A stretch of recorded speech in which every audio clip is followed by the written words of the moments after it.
that the recognition of the G7 countries and the G20 countries as the informal subcommittee of governance of this world, if it is to be fair, must recognize that no longer can we accept that persons call year after year after year for the inclusion of the people of Africa and African descent to be included in the G7 and G20.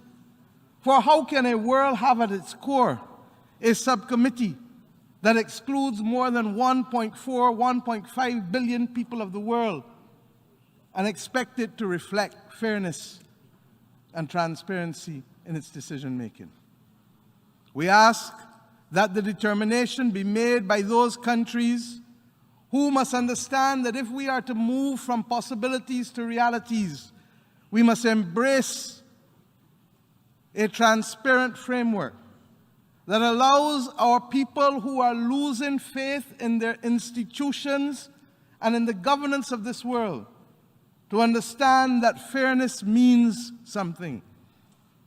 That fairness means the ability for all to have a voice, and that we can't only speak to it within the corridors of democracy within the nation state, but it will only mean something when it also is reflected in our international community. And if I perhaps have one simple theme today, it is that that fairness and that togetherness is what is needed to bring about peace, love, and prosperity in this world. And no, this is not romanticism. These are hard realities that simply require decisions. And that is why I use that language from that great anthem, We Are the World. That there comes a time when we heed a certain call, when the world must come together as one. Yes, regrettably, there are too many people dying in conflict as a result of the economic crisis.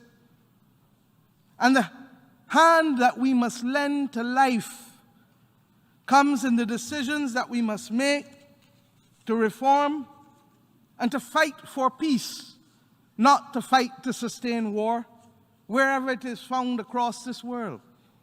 To fight for reform so that our citizens are not made victims of poverty because of the triple crisis of climate, of pandemic, and indeed now of the conflict that is leading to the inflationary pressures that leads, regrettably, to people taking circumstances into their own hand, as we have seen in Haiti in the last week.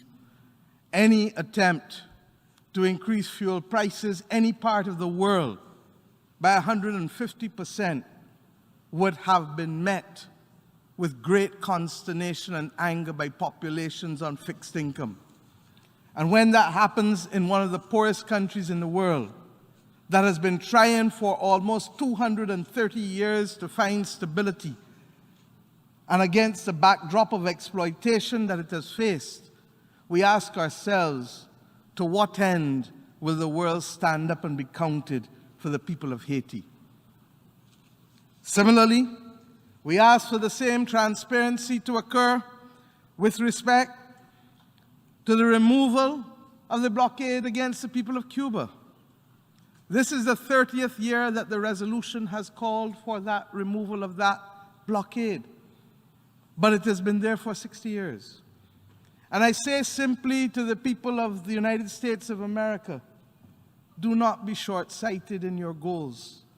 For in this hemisphere, peace and prosperity is the province of all. And yes, there may be problems on both sides, but there is nothing that justifies further hardship to people because of ideological differences. And if there are human rights differences, let us resolve them, as we have chosen to do with mightier countries across the world without the imposition of sanctions. Fairness and transparency demand it of us. But I also want to talk to you about other solutions that we believe can alter our condition without imposing burdens of taxation, unreasonably so, on the populations of the world. We live in a world, as I said last year, where the disparity in income is too great.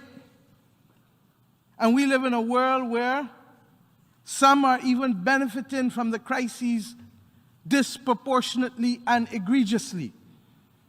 And we must ask ourselves, therefore, whether the time has not come for a review of the settlement of the Bretton Woods institutions that no longer serve the purpose in the 21st century that they served in the 20th century.